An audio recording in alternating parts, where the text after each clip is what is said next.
네, 오늘 뉴욕 증시는 첫 개장일부터 하락을 한 가운데 안전자산 금이 다시 주목을 받기 시작했습니다. 최소 2배는 더 오를 거다 이런 전망까지 나오는데 오민지 기자와 월가 분석 짚어보겠습니다. 오 기자, 지금 금값이 많이 올랐습니다. 흐름 어땠는지부터 좀 볼까요? 네, 이 금값이 6개월 만에 최고치를 기록하면서 상승세를 보이고 있는데요. 온스당 1,830달러를 돌파하면서 오늘 최근에 투자자들의 관심을 많이 받고 있습니다. 지난해 초에 러시아와 우크라이나의 전쟁으로 3월에는 금값이 2,000달러를 넘어서는 등 이 고점을 찍었는데요. 이후 미국 연준이 금리 인상을 이어가면서 9월까지는 하락세를 이어갔습니다. 금은 대표적인 안전자산이지만요. 이 금리가 오르면서 국채 수익률이 높아졌잖아요. 그러면서 투자 매력도가 상대적으로 좀 떨어졌다. 그러면서 금의 가격이 좀 하락해 왔다라고 볼 수 있겠습니다. 지금 상황이 이랬던 금에 다시 매수세가 몰리는 상황이라는 건데 어떻게 좀 해석을 해야 될까요? 네, 관련해서는 시장에서는 이제는 금리 인상의 속도 조절이 가능해졌다라고 평가하고 있기 때문이다. 이런 분석이 나옵니다. 미국의 실질 금리가 떨어지면서 달러 약세 현상이 나타났고요. 금이 상대적으로 이제는 좀 더 매력적인 안전자산이 된 겁니다. 이 투자기관들의 금 투자 추세도 좀 늘어나고 있습니다. 작년 2에서 3분기에 각국의 중앙은행과 금융회사들이 순매수한 금을 보니까 총 673톤에 달했습니다. 이 규모가 무려 1967년 이후 가장 큰 규모였다고 합니다. 중국의 인민은행도요, 작년 11월에 금을 32톤 매입하면서 2조 원 규모의 자금을 투입했다고 합니다. 특히나 중국과 러시아 이렇게 미국과 대립 관계에 있는 국가들이 미국 달러를 대체할 수 있는 금 확보에 집중했다. 이런 분석도 나오는 만큼 지정학적 그리고 정치적 역학 관계까지 좀 주의 깊게 보셔야 할 필요가 있겠습니다. 어쨌든 이렇게 지금 글로벌 큰 손들이 금 투자로 눈을 돌리면서 전망이 굉장히 좋더라고요. 월가에서는 어떤 분석 나오고 있습니까? 네, AUAG 펀드의 창업자이자 CEO인 에릭 스트랜드는요, 올해의 금값 온스당 2,100달러를 돌파할 수도 있을 것이다. 이렇게 이야기를 했습니다. 사상 최고치를 경신하면서 이제 금의 새로운 구조적 강세장이 가능해졌다라고 내다본 겁니다. 또 덴마크의 투자은행인 삭소뱅크는요, 각국의 중앙은행들이 이제는 탈달러 전략을 취하고 있다라고 이야기를 하면서 많은 양의 금을 사들이고 있다고 분석했습니다. 그러면서 3,000달러 넘어설 수 있을 것으로 본다. 이렇게 내다봤습니다.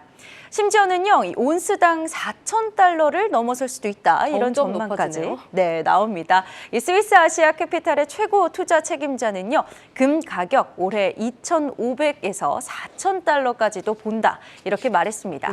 올해 1분기에 경기 침체가 본격적으로 직면하게 되면 각국의 중앙은행들이 속속 금리 인상 속도를 늦출 것이라면서 금은 점차 더 매력적일 것이다. 이렇게 평가를 한 겁니다.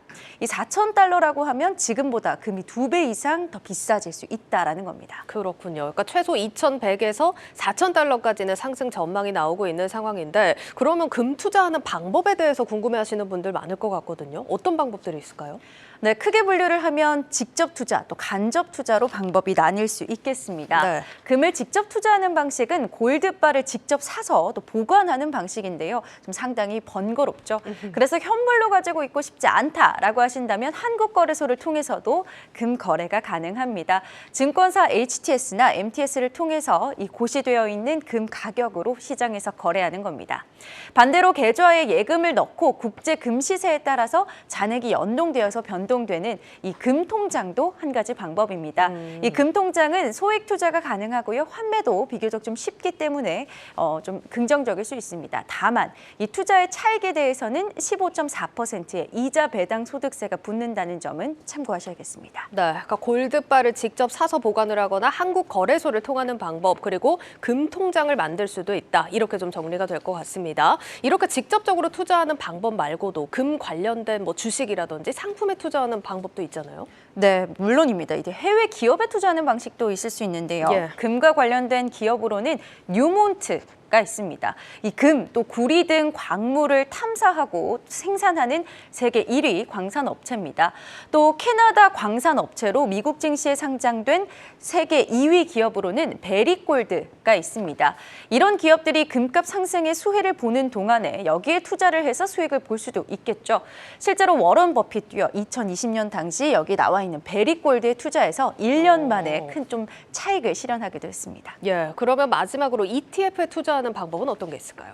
금 관련 ETF로는 SPDR 골드 트러스트 ETF, 또 아이쉐어즈 골드 트러스트 ETF가 있습니다. 이 두 ETF의 경우는 실물 금 가격을 추종하는 상품으로 시장에 나와 있고요. 또 바네크 벡터스 골드 마이너 ETF는요, 금광 채굴 기업에 투자하는 상품입니다. 이런 금융 상품을 통해서도 투자 기회 물론 찾아보실 수 있겠습니다.